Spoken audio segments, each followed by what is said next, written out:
All right, so I wanted to talk about anxiety. One of the biggest demographics that I have in my coaching practice are people dealing with different anxieties.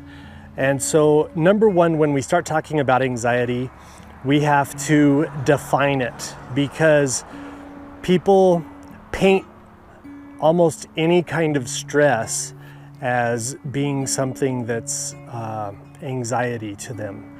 So having a better understanding of anxiety helps with dealing with it and alleviating it. Anxiety is actually low-level fear.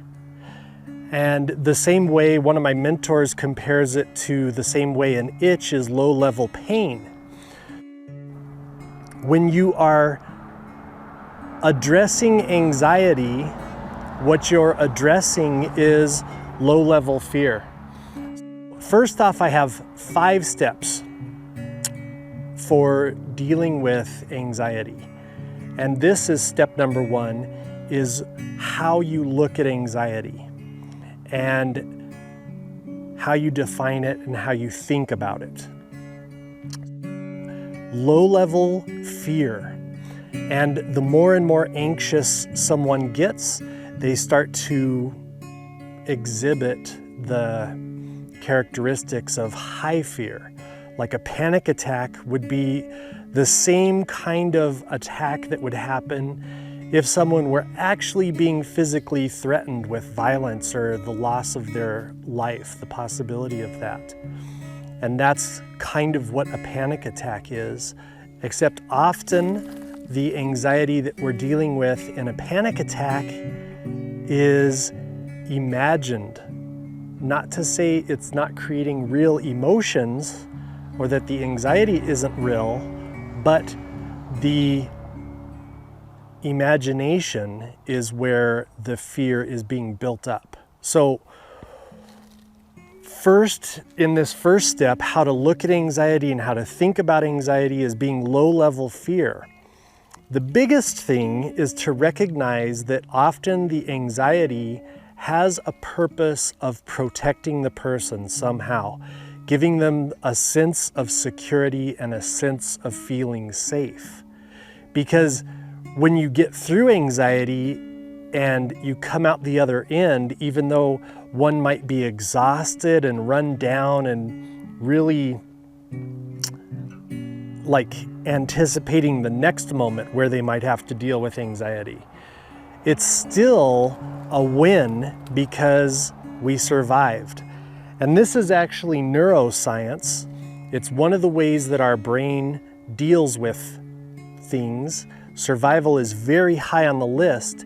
And if we start looking at things as threats, then when we survive those threats, we build ourselves up like we're strong and we're very resilient, and we become not addicted, but it turns into a pattern for us because it's successful.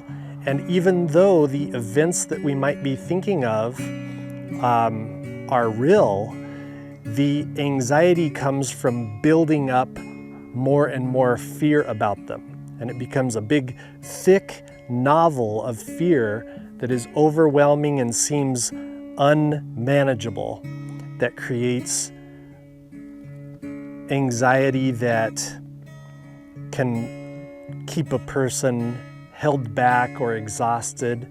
So the first thing is to look at anxiety as low-level fear. In this first point, the next thing to understand is that somehow this anxiety is actually creating a feeling of safety and security. It's protecting you somehow. And then it's important to understand that it can be updated to a healthier way of creating a sense of security and safety. That this pattern is exhausting and it's maybe somewhat imagined or brought up by the imagination to where it becomes this big thing that's controlling and it's too much, and it's easier to update it into something much, much healthier. And then the most important thing is to create a mindset where we make a decision to change. So recognize it, think about it as low-level fear,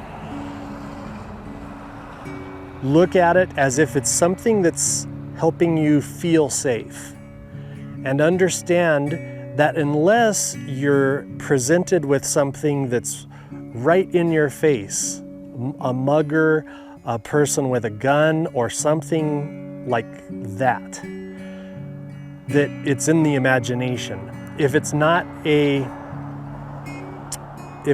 a response of like fight, flight, or freeze, where there's an immediate emergency exploding in front of you at the moment, then it's the imagination creating that type of event inside of you.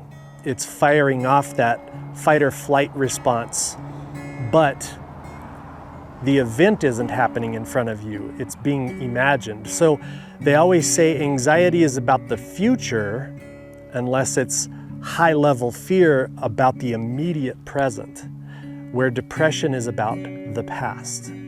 So then, understanding all of that, make a clear decision that anxiety is not the pattern to carry out anymore, that there's a healthier way to update. And this is the first step, is updating the way you think about it. Understand it's just a defense mechanism to help you feel safe and to feel secure. And because you've lived and survived through those anxious moments in the past, even the worst of anxious moments you've survived through, it becomes a successful pattern for mental activity. And that means your mind will just keep repeating those successful patterns until they find something that works better. So that's what time it is. Find what works better. That'll be in the next video. I'll start covering more and more steps to really start whittling the anxiety down bit by bit and help create a lot better healthy mindset around the anxiety. So we'll see you in the next video.